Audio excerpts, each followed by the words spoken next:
What is going on, everybody? This is your host with the most, Philly Jim, host of the Linc'D podcast, covering the Philadelphia Eagles and keeping you linked in on the Philadelphia Eagles on the Sideline Sports Network. And let me welcome my co-host with the most, Mr. Linc'D. In zone. What's going on, Linc'D? What's up, man? How you doing tonight? I guess there's two of us with the most now. We're running the same show. Let's keep it clear. Right. No, that's you. That's your trademark. You're probably the second. You're the co-host with the second most, but since I'm the host and you're the co-host, I feel comfortable saying you're the co-host with the most. So silver medal is still good. I'll still take a silver medal. You want to win, but it's better than a participation trophy. I'll tell you that. Better than that. But we already have some people in the comment section, so let's say what's up to Reaper Talon. He apparently has notifications on for me because every single time I go live, he's always the first one in the chat. Shout out to Reaper for always being first. And we also have Speedy Eagle in the house.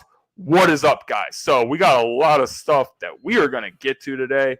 Obviously, you guys know with our new segment, which we introduced last week, Philadelphia Eagle Player of the Week, where we talk about certain players from the Eagles from different eras in history. It could be a current Eagle. It can be an Eagle from the past.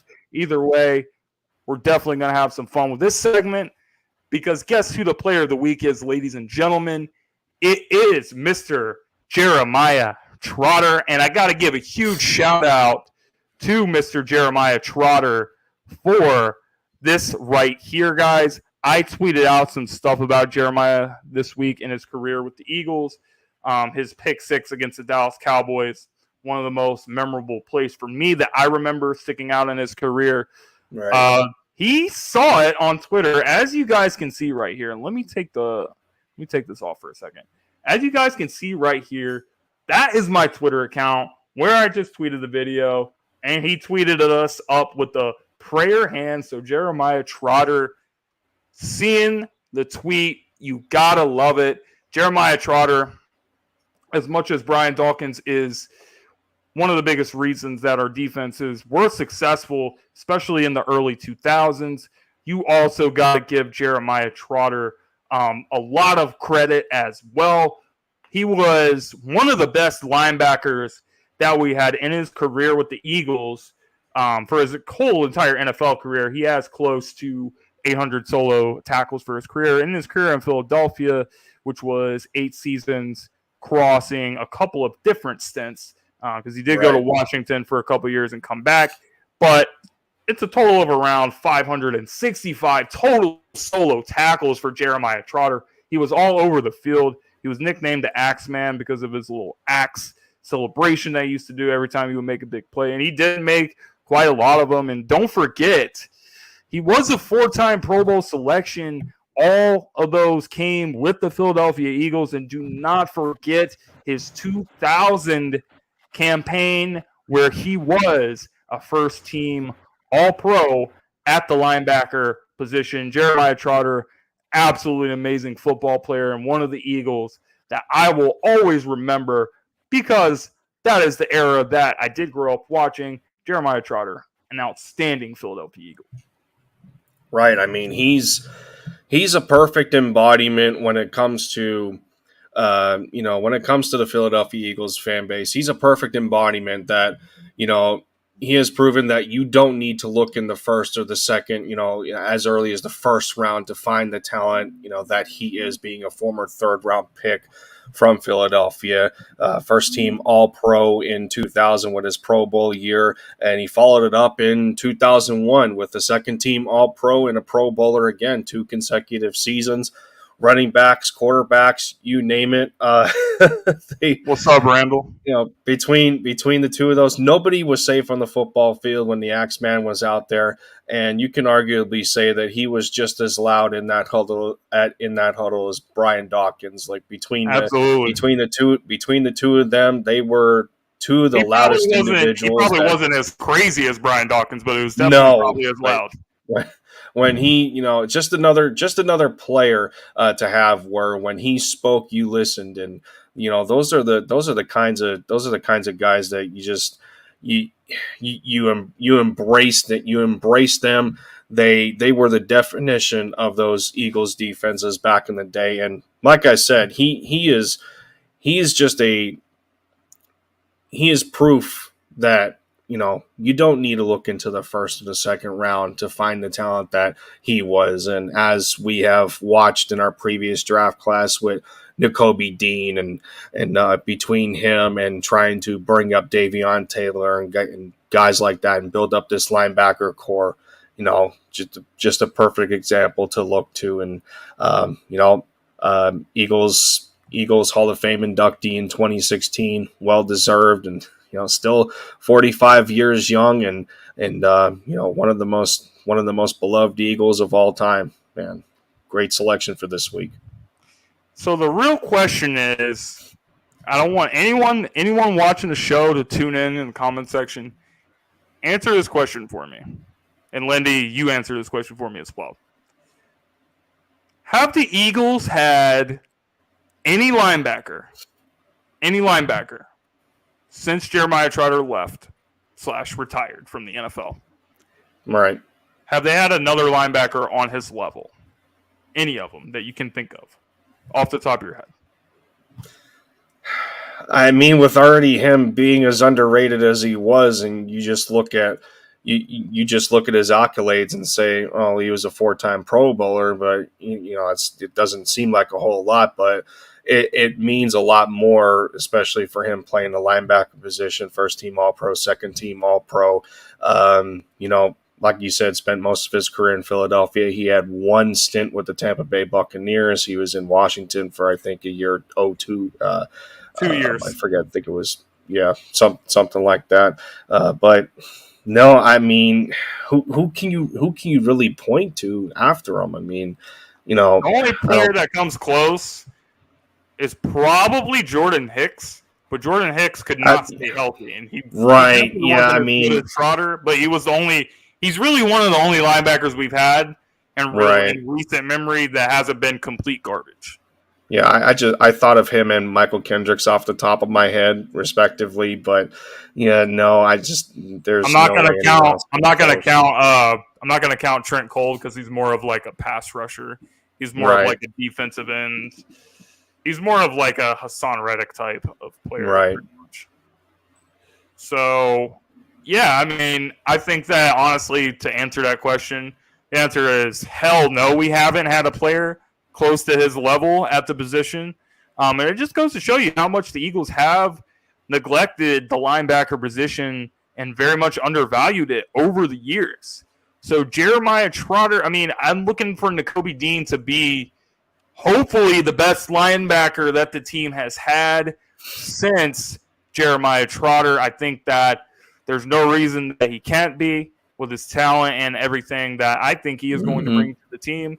And his IQ is off the charts as well. D'Amico Ryans is another good one. I forgot about D'Amico Ryans. But, yeah, he was definitely an underrated Eagle as well. But, yeah, guys, those are our thoughts about Jeremiah Trotter. If you guys want to leave in the comment section, what is your favorite memory or your favorite game or your favorite play that you remember of Jeremiah Trotter's career? Please feel free to let us know. But, guys, we got to get to some Eagles news on this show. We know the show is called Linc'D. It's because we're linking you guys in with all the news.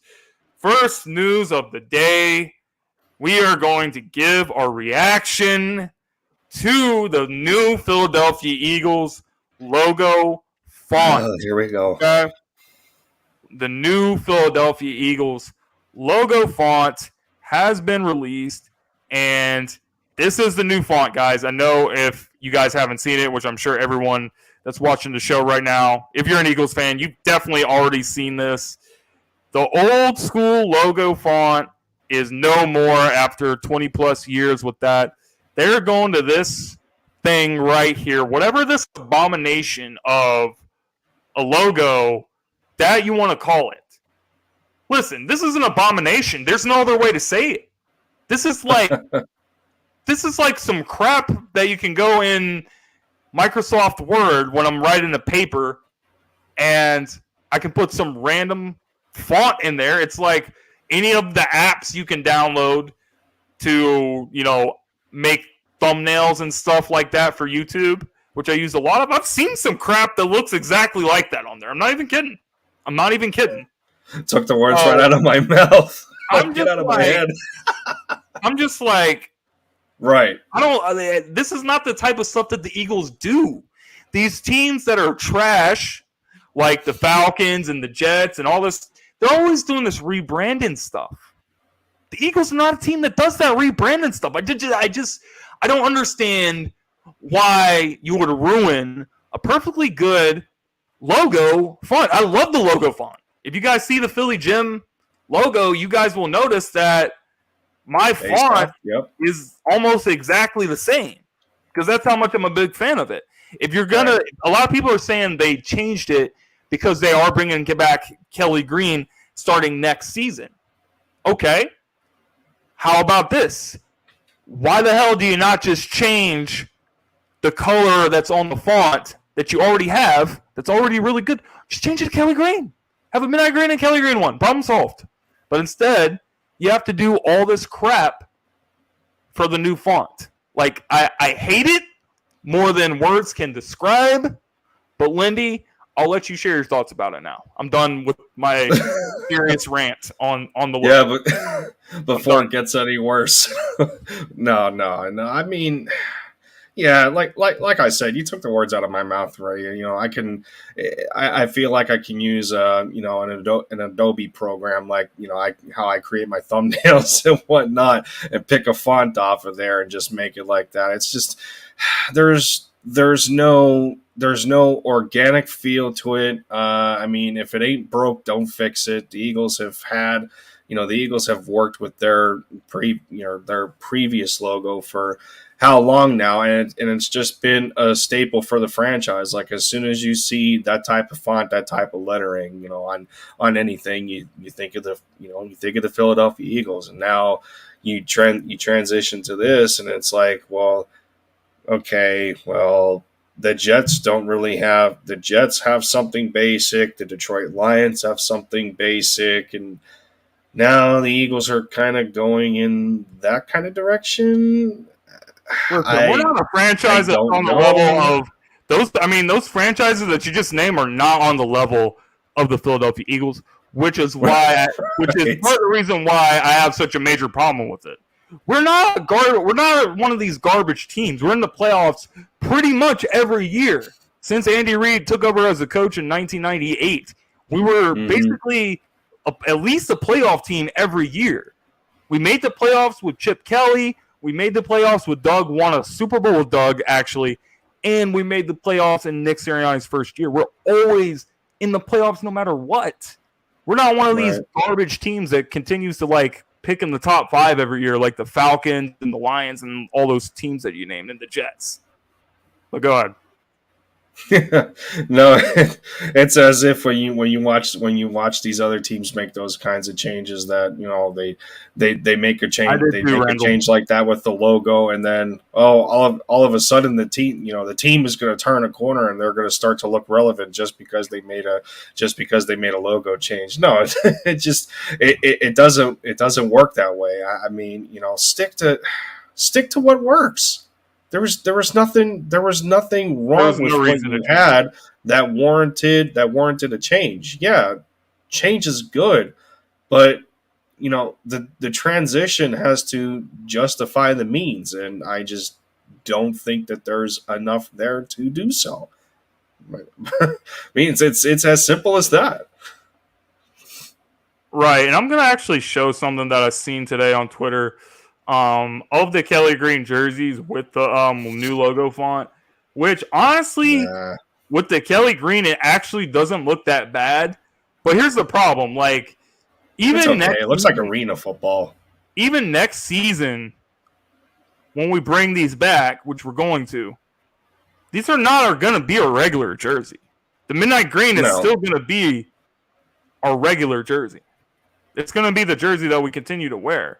unless they decide to completely do away with midnight green, which I'm not entirely sure if they will or they won't. Depends on the popularity. I mean, the Kelly green's very popular among the fans, but I'm just saying, like, this font is starting right now. Like, all the jerseys and all the stuff that you guys have now of the old font, that's it. Like, on the new jerseys, if you buy any NFL jersey from here on out, I'm pretty sure it will have this font on it, or once the Eagles and the NFL makes it, it will have that on there.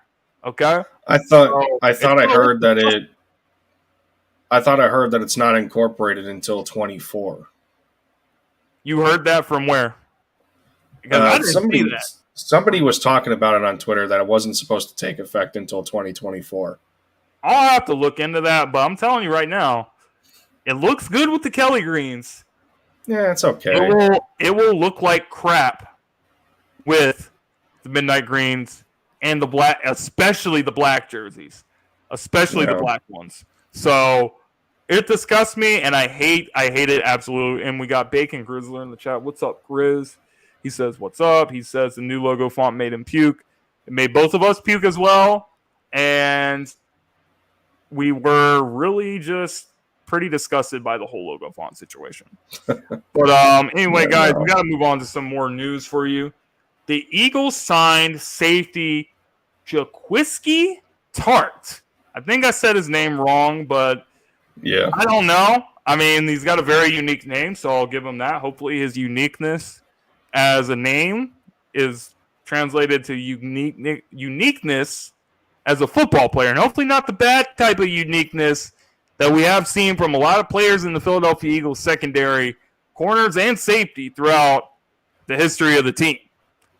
So he's a veteran. He's been around for a lot of years.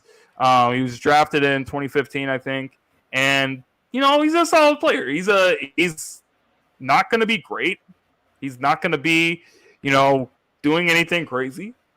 But he's probably better than the guys that we had. I mean, that's not saying much because the guys that we have are either inexperienced or just not very good at the game of football, to be quite honest. People have been kind of hyping up Marcus Epps for the offseason, and I've just kind of been sitting here like, I don't know. This is a guy that barely has gotten any playing time. People say he got the most of what he did play, but at the end of the day, until I see a guy do it consistently playing starter snaps, I'm not going to sit here and making any, you know, proclaims that I think he's going to be, you know, a stud. Because I just don't feel that way. I don't feel as though anyone in our safety position, including Anthony Harris, is a stud. I feel like we lack like a lot of talent at the position, which is why it's probably the biggest concerns in terms of positions on the team going into the season. But he's probably still better, as I said, than any of the players that we already had in place. So it is what it is. I feel like they just had to bring in somebody, and that's what they ended up doing.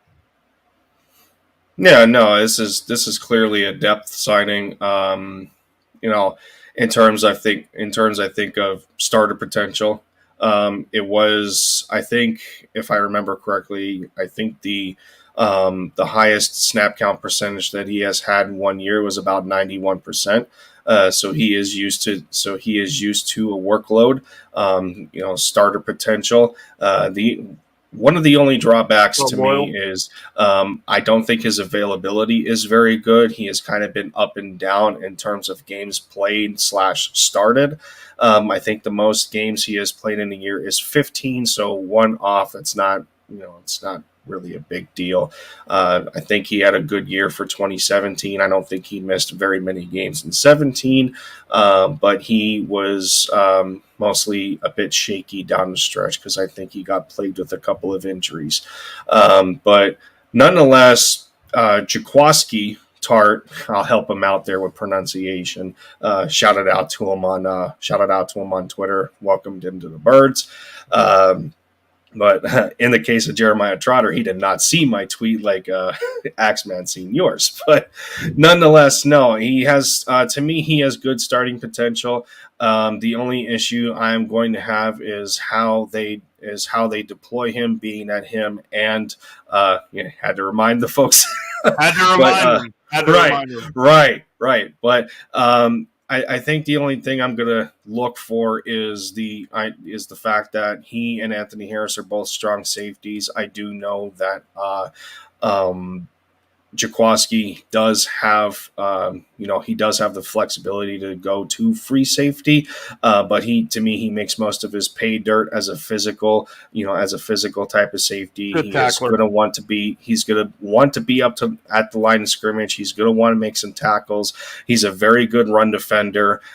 In coverage, he is capable. He is capable against running backs. He can get physical with a tight end, like we seen in 2017, where even though the 49ers got annihilated by the Eagles, anytime Jaquaski Tart was out there and Zach Ertz was his assignment, he didn't give up a whole lot. I think the first matchup he got annihilated by Ertz, but after that he picked up the pace. He had a better game that day than Eric Reed because they were swapping between the two of them.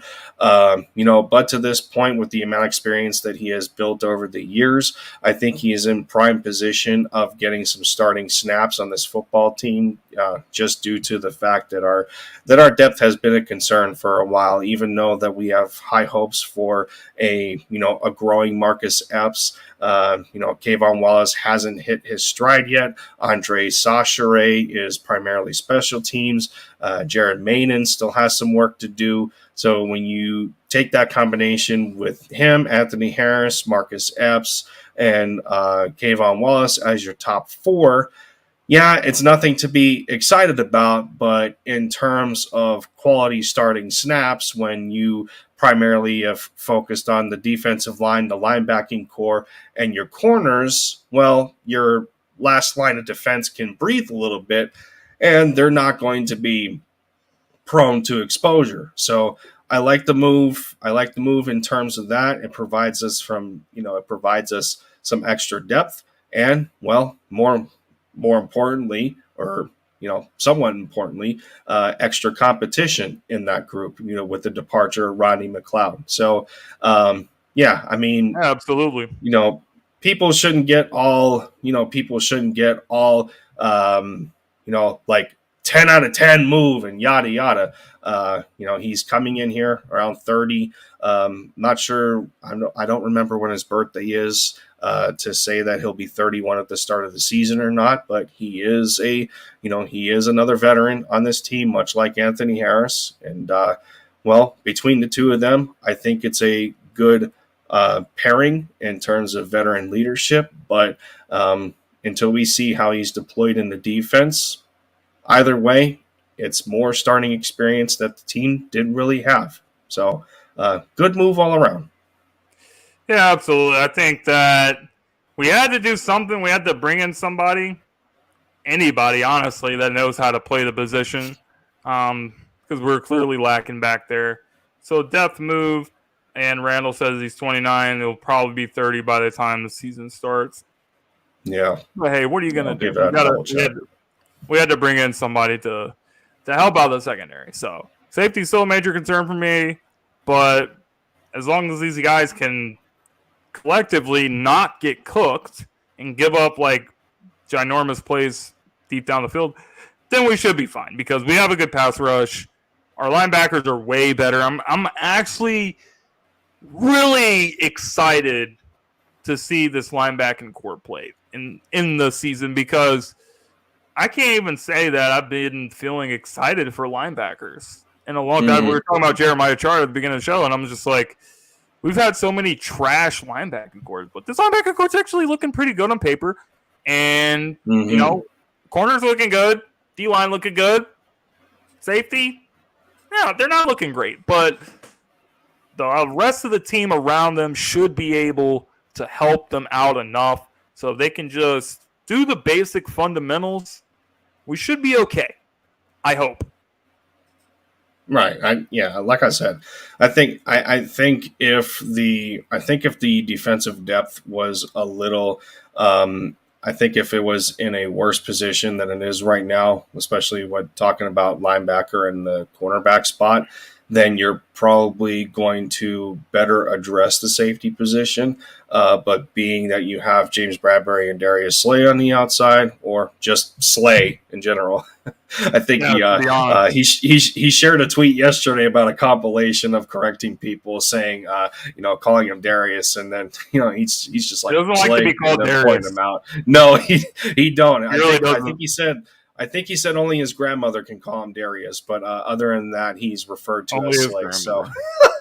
But between Slay and Bradbury on the outside, and then you got your group of linebackers and, Kaiser White, TJ Edwards, and Nakobe Dean, Davion Taylor coming back from injury. And then, you may throw Patrick Johnson a little bit, in there, whatnot. We already know Hassan Reddick's more of a pass rusher, than defensive line in general. Like I said, being that safety is more so the last line of defense, other than if you want to drop one into the box, or bring them up on the line of scrimmage and run situations. I feel that the safety spot is a lot more fit to do stuff like that, as we have known the Eagles to be aggressive against the run. So I think that's why this move is a little more I think that's why this move is a little more exciting than it is like just to brush it to the side. But like I said, it's people can be a little more there is reason for excitement about it, and well, depth wise wasn't looking very good. So welcome to the Birds, Jaquiski Tartt. So as we wrap up this segment here, just going to get the final word on Jaquiski Tartt. Mm-hmm. This is all I'm going to say, and this is going to be the unadulterated truth for everyone watching. There we go. Jaquiski Tartt, if you're watching this podcast by any chance, please do me a favor. Whatever you do, just don't be Nate Allen, Kirk Coleman, Patrick Chung, or any of the bums that we've had in the post Brian Dawkins era. If you're able to do that, everything should be A-okay. So let's move on now with some more topics to discuss. We're on episode 6 of this podcast, and we are going to be talking about number 6 on the Philadelphia Eagles and his offseason approach. Obviously, he just had the big all-star celebrity game with all his friends and teammates and stuff. So he was able to raise a lot of money for like a good cause.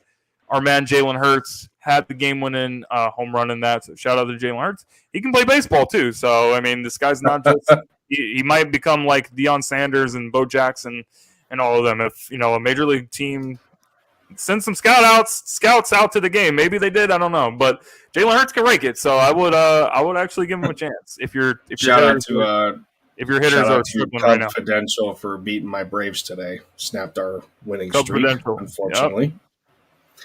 Yep. Yeah. So 15 games. With all that being said, he's also been working extremely hard this offseason, trying to see what he can get better at, where he can grow as a receiver. And as a rookie, we saw him break Deshaun Jackson's franchise rookie record for receiving yards in a season, had over 900 yards last year. And you would assume with the climb that Jalen Hurts is going to take and the climb that Devontae is also going to take, there is no doubt that Devontae Smith will have over 1,000 receiving yards this season.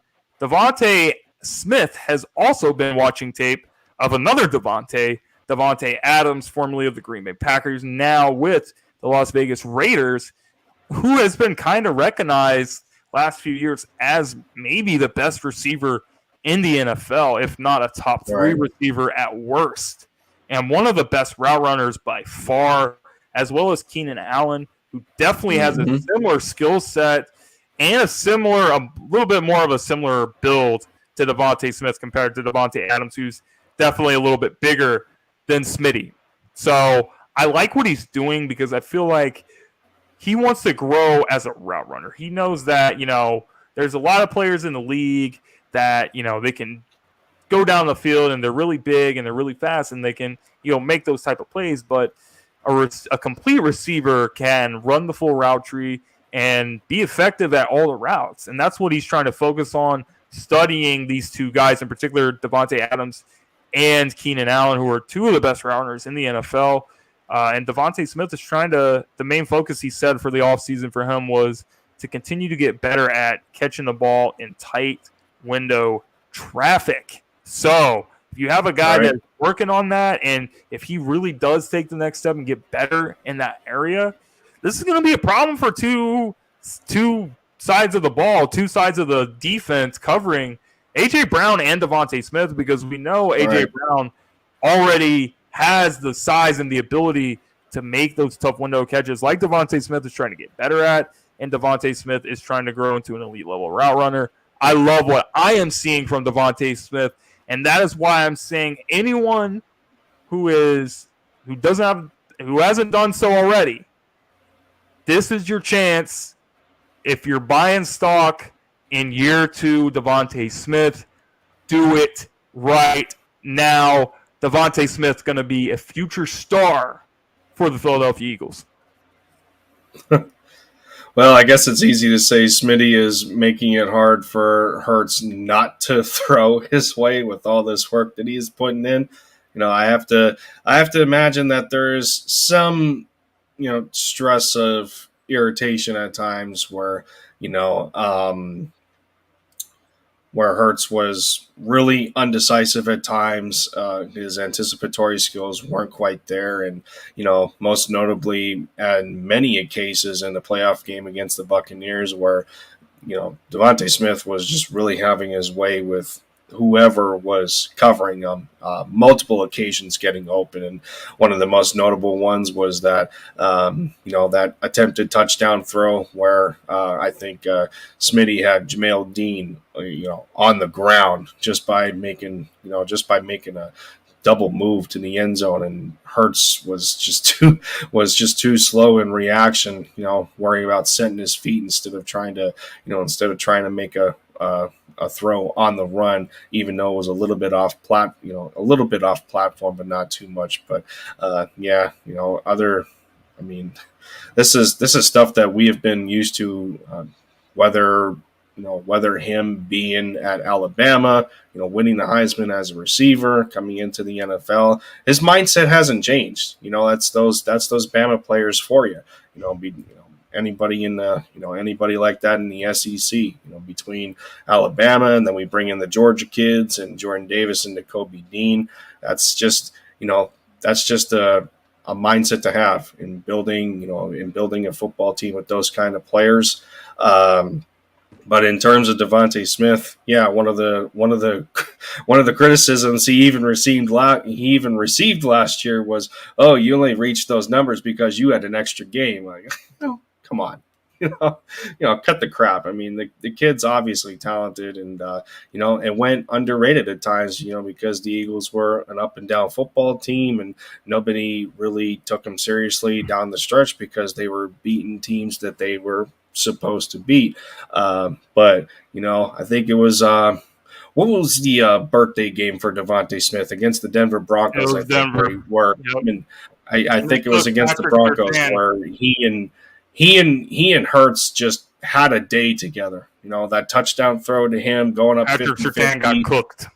Patrick Surtain, really taking advantage of him there. I think. Honestly, he didn't even necessarily cook him on that play. It was just a phenomenal catch. It was really good coverage. Right. Better positioning. Yeah, but that's two Bama guys going. Two Bama guys going all at it. But I think Smitty had 3 touchdowns that game. He was on fire. But nonetheless, that's what you want to see. That's what you want to see out of your best players. is to learn. Your best players in your team, they want to learn. They want to learn from the best. And as we have seen Devontae Adams over the years with Aaron Rodgers, one of the best to do it. Keenan Allen, between the two of them, and Smitty has said it on multiple occasions.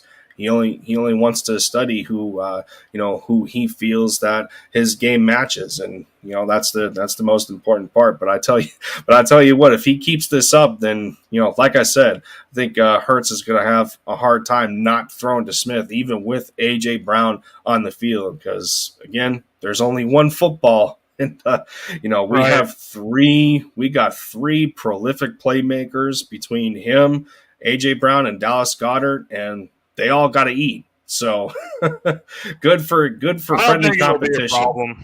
I don't see Devontae or AJ or Dallas or anyone really in this team that's like a even complaining about targets. I don't think we have any of those kind of players either. We don't have like an Antonio Brown or a OBJ or someone like that in this team. Like, they're all very much not selfish, and they want to do whatever it takes to try to win. So family oriented, correct.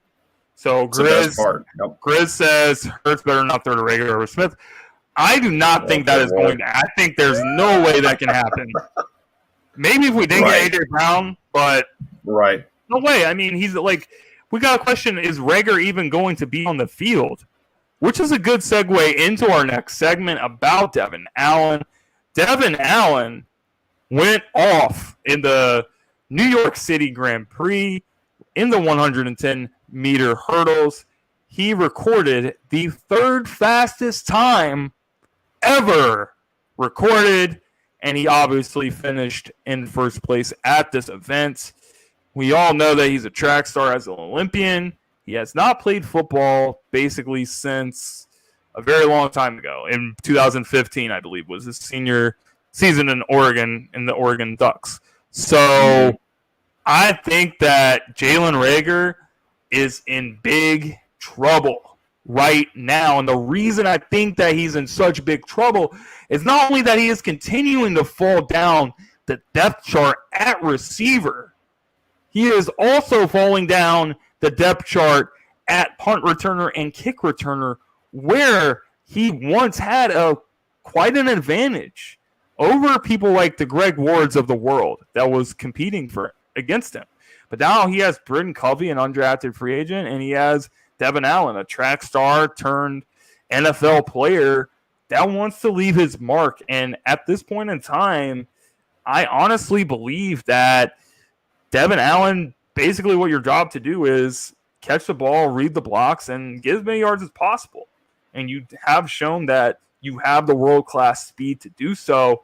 Right. So I'm led to believe that this position of the punt returner and the kickoff returner is actually Devin Allen's to lose, not Jalen Reagor or anyone else on the team.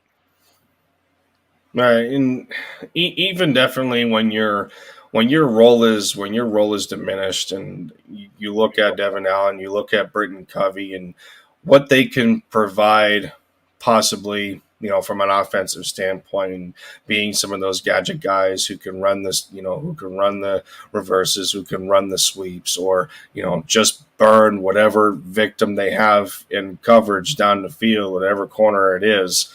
I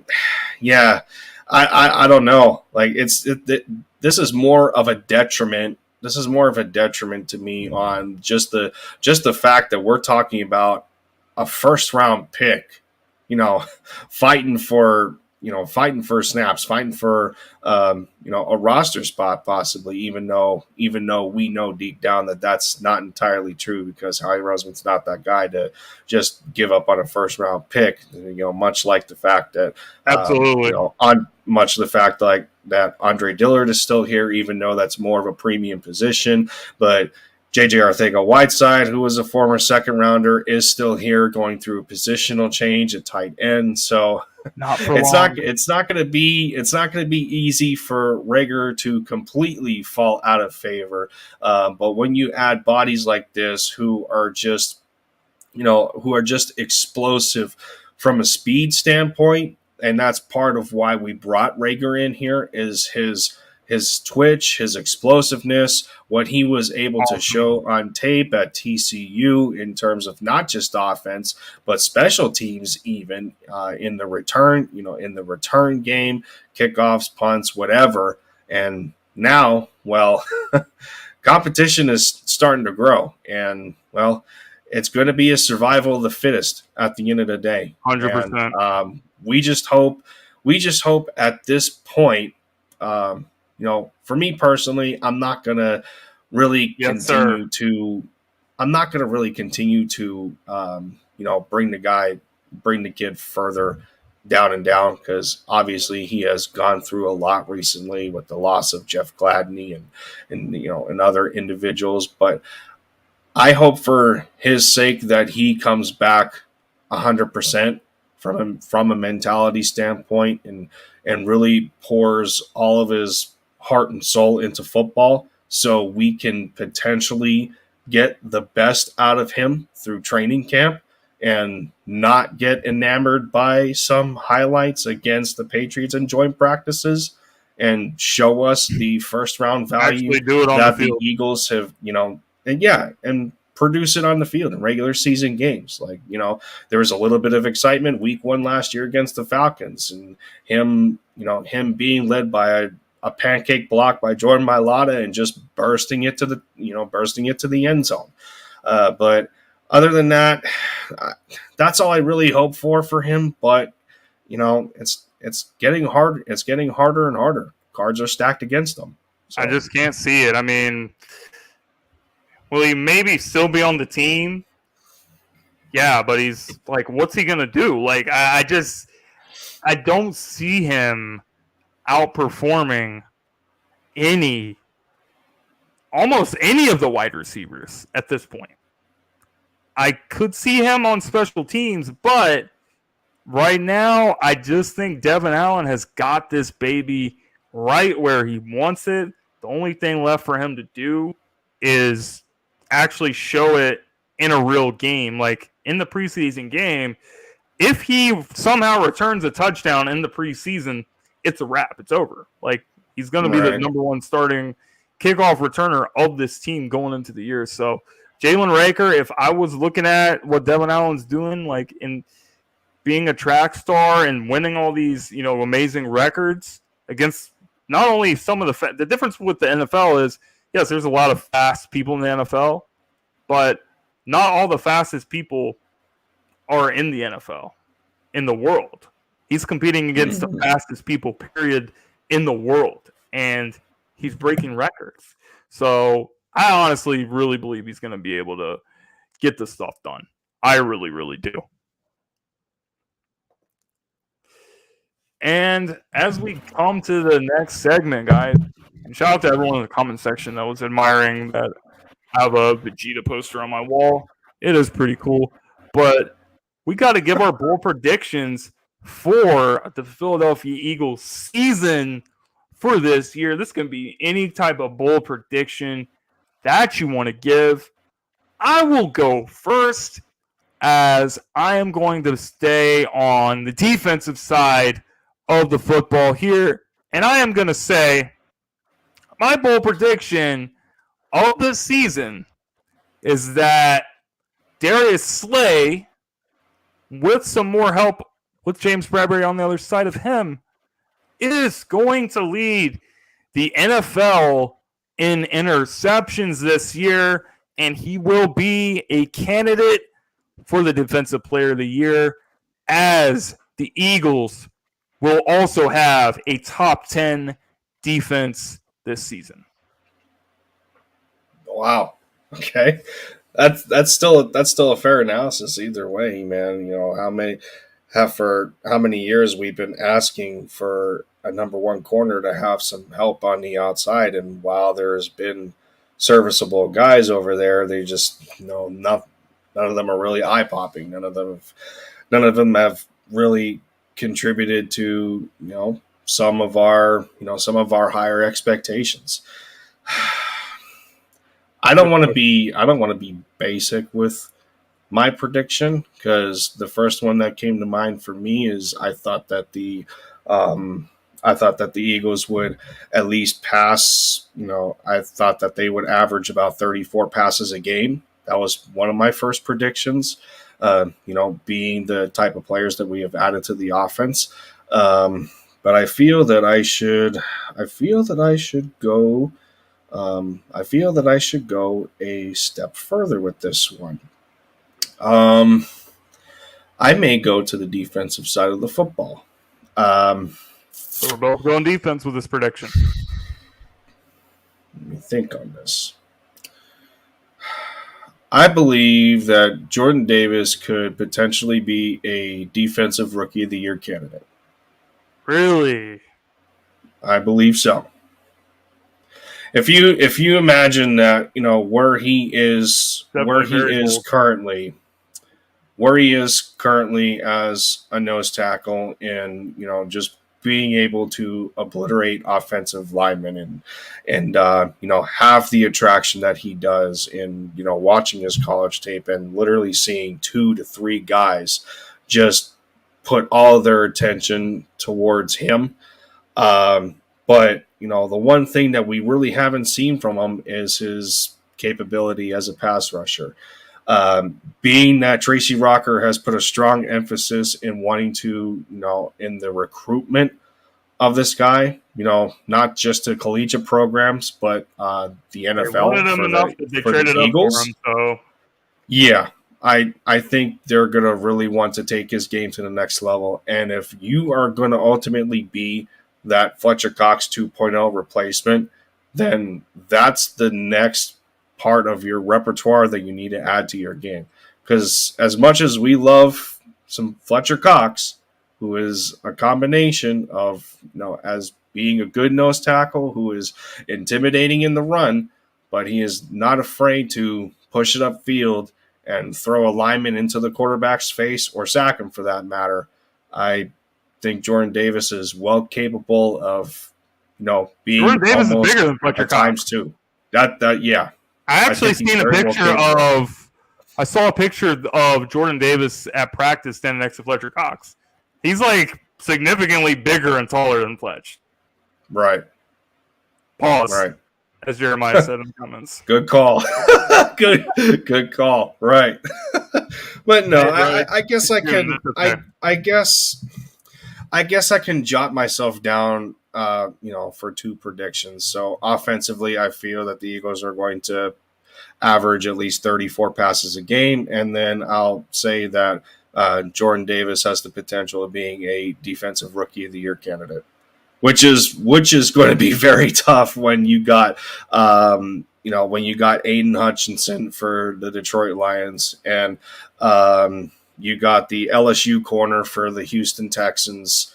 And you got Sauce Gardner. Wow, across the board. My prediction's getting bolder and bolder the more I think about it. But no, that's what it's supposed to be. It's supposed to be bold. It's not supposed to be easy. Right? Yeah, completely fine.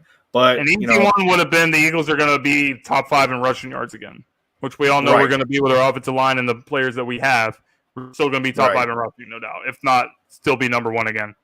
But we got some questions here. So, Cara, shout out to Cara in the comment section. She says, how many do you guys think that is going to make it to the Pro Bowl this year? I think that we could get 6 to 8 Pro Bowlers. I think that guys like Jason Kelsey is a lock. I could see Jordan Mailata making his first Pro Bowl. I could see both Smitty and AJ both making the Pro Bowl. I could see Dallas making the Pro Bowl. And, of course, I also could see Jalen making the Pro Bowl if he does take the leap that I believe he's capable of doing. So he can get 5. That's like 5, 6, or 7 guys just like right off the top of my head. I think that we could get around maybe at least 6 guys in the Pro Bowl. Wow, and that's just on the offensive side of the football alone.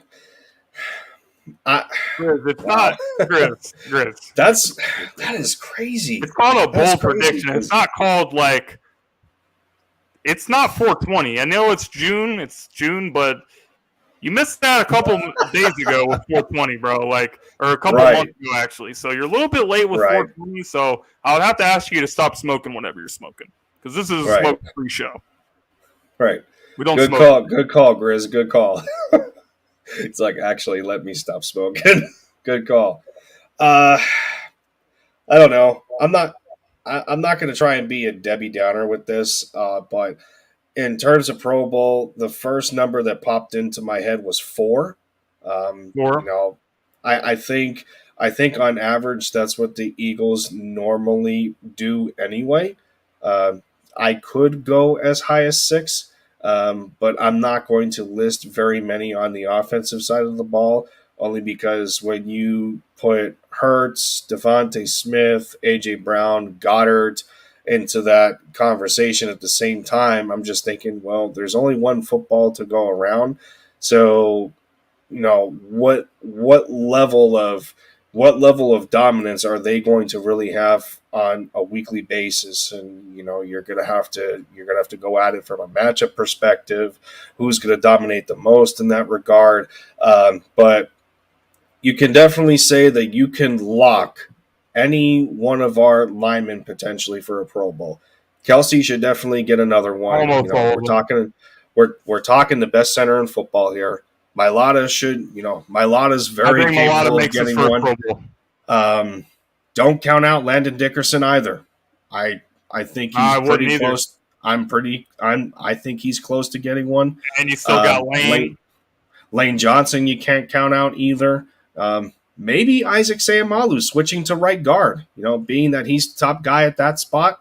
You know, even defensively, you brought up Slay. There's a very high potential for that one. Wow. Maybe Hargrave with the addition of Jordan Davis. You know, his sack numbers should only elevate. Josh Sweat could potentially get that. Hassan Reddick could potentially get that. Wow. I mean, yeah. How many players did I name right off? You know, how many players did we name right off the bat? Got a lot of good players on the team. Right. But I don't want to get too mixed up, because when it comes to the Pro Bowl, I don't really care about it as much, because at the end of the day, don't the players voted anyway?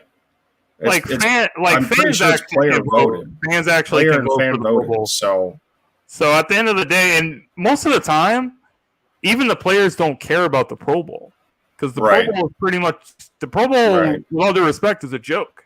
It's a joke. It's like, it's not even a real football game, which is, and the players don't want to risk injury, so of course you're not going to try it.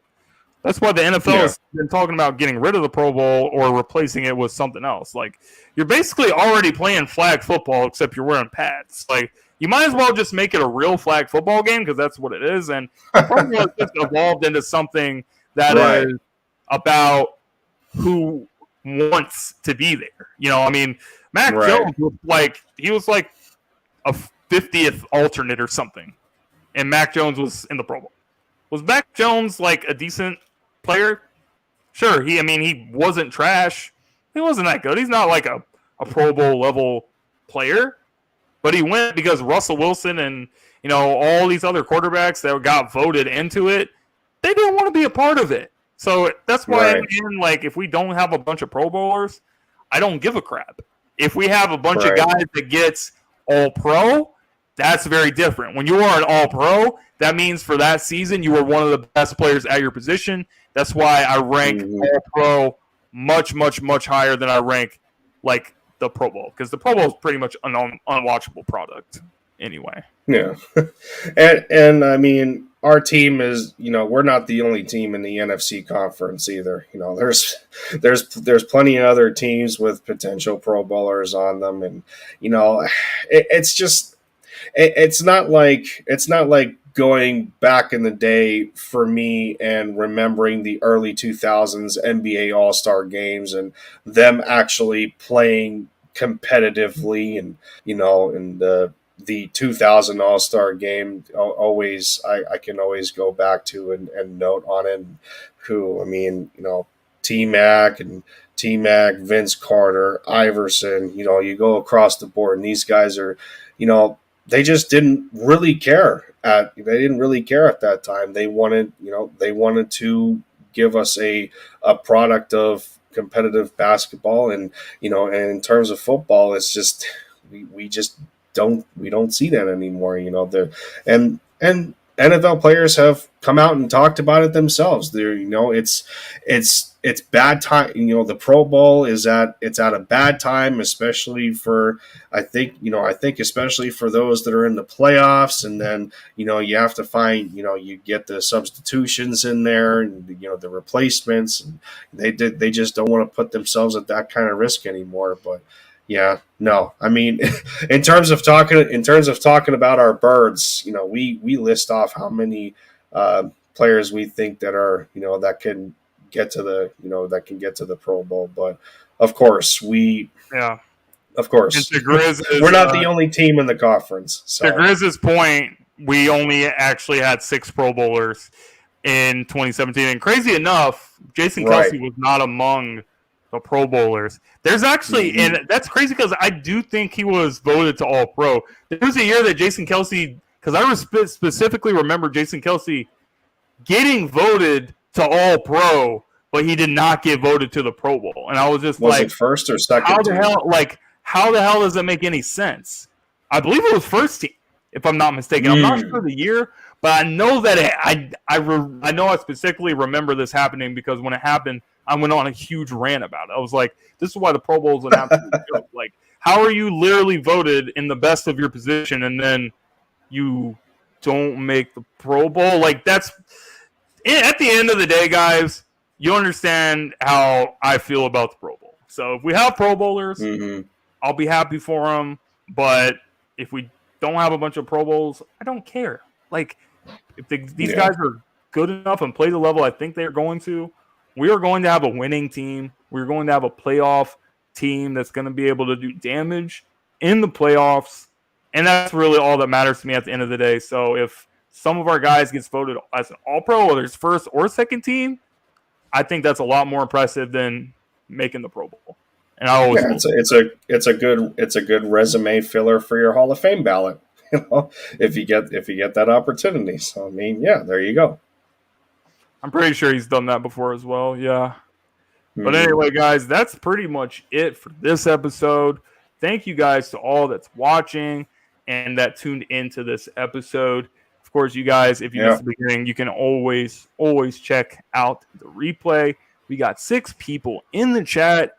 If you guys could do me a favor, leave a like on the stream here so we can get the LinkedIn podcast to more Eagles fans so we can, get everybody linked in on everything that's happening around the team. And you guys can also catch it back here on Friday nights, every Friday night, covering the Eagles. So, Lindy, you want to let the people know any other podcasts or, obviously your YouTube channel. Just make sure if you guys are not subscribed to Lindy, check out his content as well on YouTube. But, Lindy, what you working on right now, man? Yeah, of course. I got to make sure I drop my, my thoughts video on the Jaquaski Tart edition, and how I feel about it, which you already got a good glimpse of that in the podcast. If you were here for the beginning, if not, the replay is obviously available, but, nonetheless, nothing in terms of any podcasting. Already here for LinkedIn with Sideline Sports. You already I like that one, Carl. That. And other than that, the goals never change. 300 is my 300 subs is the next milestone. Gotta grind towards that, and that's pretty much that pretty much does it for me. I'm a boring man sometimes. Hey, man, you're like listen, man, I got to say, like, with all due respect, like, I think that you're like the Morgan Freeman when it comes to, like, Eagles YouTuber. Like, I feel like I could just, like, you could narrate, like, the Eagles' life or something, like, or you could narrate Jalen Hurts' life or Nick Sirianni's life.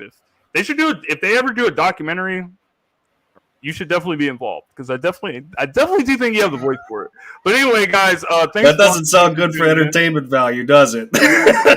Hey, man, we gotta have some fun. We gotta have some fun on the LinkedIn podcast as well. But anyway, guys, appreciate you guys. Love you guys. And we will see you next time. Absolutely.